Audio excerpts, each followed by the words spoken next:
जहाँ एक और महादेव अपनी प्रिय देवी सती को खोकर शुद्ध और अशांत थे, वहीं दूसरी ओर वीरभद्र और माँ भद्रकाली अभी भी रोष से भरे आगे बढ़ते जा रहे थे। समय के साथ माँ भद्रकाली का क्रोध तो शांत हो गया, किंतु उन्हें आभास हुआ कि वीरभद्र अभी भी अत्यंत क्रुद्ध और रोष में थे, जिसके कारण सृष्टि में विनाश की स्थिति उत्पन्न हो चुकी थी।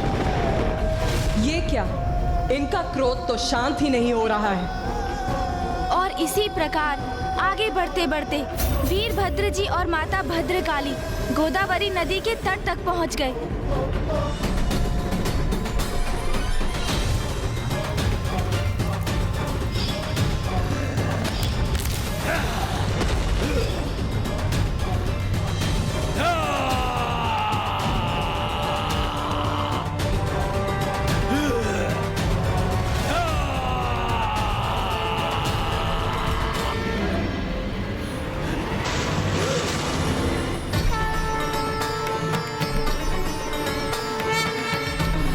देवी सती के देहावसान के पश्चात महादेव से उनके विलग होने के कारण ही वीरभद्र जी अत्यंत शांत और कुपित हो उठे थे और रोष से भरकर उनका अशांत मन सृष्टि में चारों ओर प्रलय मचा रहा था। अब अवश्य शांत होंगे प्रभु।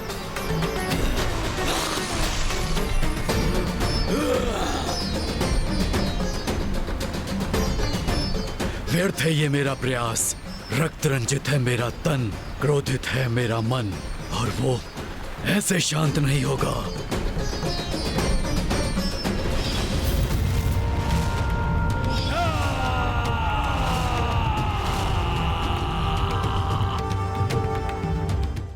एक ओर गोदावरी नदी के तट पर वीरभद्र जी का क्रोध ज्वालामुखी के समान फटने ही जा रहा था, और दूसरी ओर दक्ष प्रजापति के राजभवन में महादेव देवी सती के पार्थिव शरीर को अपनी भुजाओं में भर स्वयं पर नियंत्रण खो बैठे थे। सती! सती! और उसके उपरांत आरंभ हुआ विनाश का तांडव।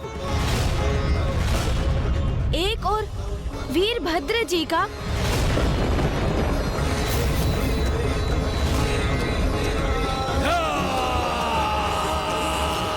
दूसरी ओर स्वयं महादेव का।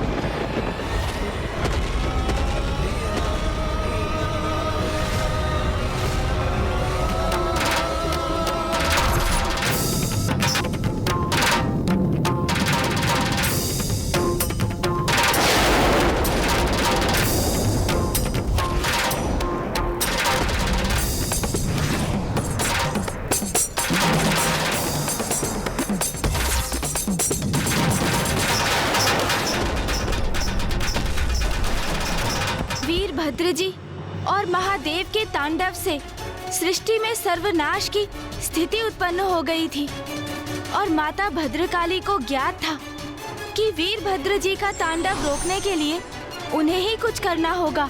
तब माता भद्रकाली ने वीरभद्र जी को शांत करने का निश्चय किया।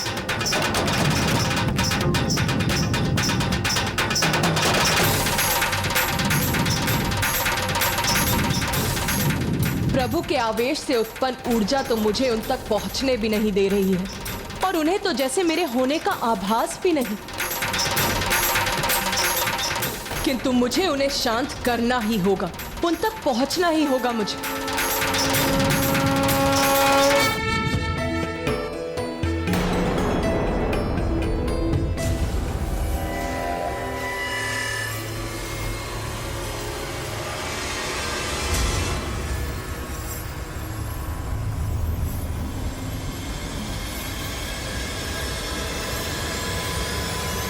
माता भद्रकाली जल में विलीन हो गई, किंतु इससे वीरभद्र जी का क्रोध कैसे शांत होने वाला था?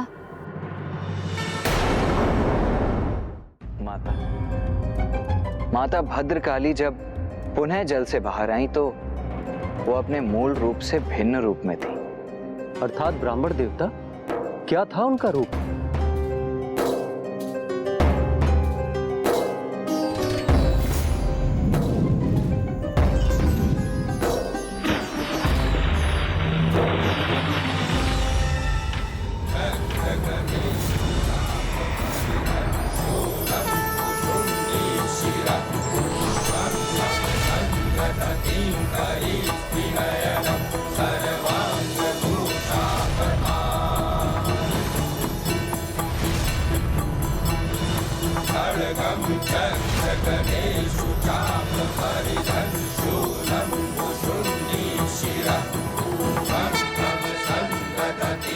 आपने यहाँ आकर अपने सौम्य सौंदर्य रूप से मुझे अवसाद और आवेश से मुक्त किया।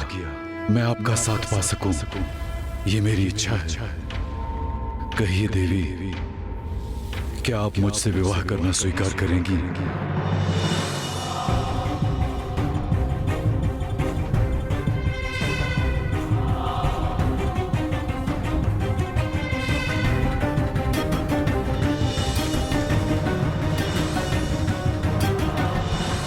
नहीं।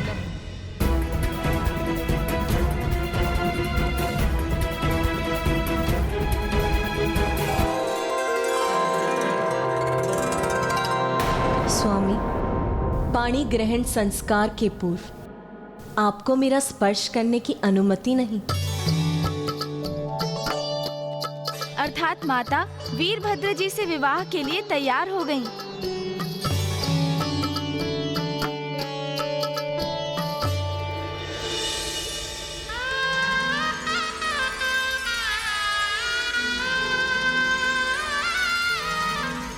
वीरभद्र जी और माता भद्रकाली जी का विवाह संपन्न हुआ और वो एक हुए। इस प्रकार माँ भद्रकाली ने क्रोधित एवं शुद्ध वीरभद्र जी का क्रोध पूर्णतः शांत कर दिया। और महादेव? महादेव को कौन शांत करने वाला था? और उनका तांडव कौन रोकने वाला था? महादेव के रोष का तांडव तो तभी रुक सकता था जब माता सती का शरीर उनसे विलग होता। इसीलिए देवताओं ने श्री हरि नारायण से प्रार्थना की कि वो इस स्थिति में हस्तक्षेप कर उसे संभाले। श्री हरि नारायण के सुदर्शन चक्र ने माता सती के पार्थिव देह को 51 भागों में विभक्त कर महादेव से पृथक कर दिया और फिर माता सती के देह के अंश जहाँ जहाँ पृथ्वी पर गिरे वहाँ वहाँ शक्तिपीठ स्थापित हुए। एक और माता भद्रकाली से वीरभद्र जी का विवाह उनके शांत होने का कारण बना, तो वहीं दूसरी ओर देवी सती का संसार से लोभ उनके सौम्य रूप से रौद्र रूप में परिवर्तन का कारण बना।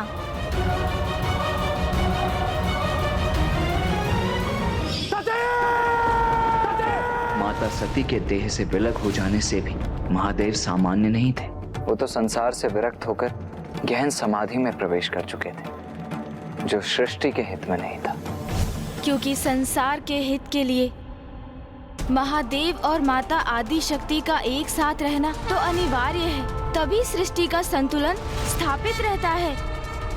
महादेव और माता शक्ति विलग होते हैं तो संसार का ह्रास होने लगता है। महादेव और माता आदि शक्ति यदि विलग होते हैं तो पाप और बुराई अपने पैर पसारने लगते हैं।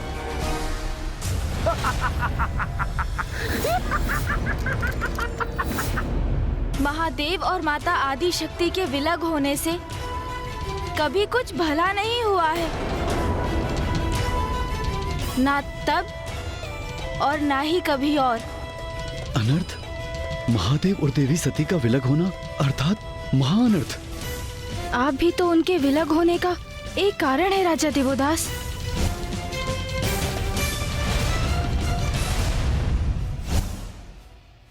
महादेव तो समाधि में चले गए थे, किंतु सती माता तो थी नहीं, तो महादेव को उनकी अवस्था से कौन निकालने वाला था? माता शैलपुत्री। शैलसुता है जग कल्याणी, जय मां शैलपुत्री। महादेव को पूर्ण किया तूने, तू है मां अधिष्ठात्री।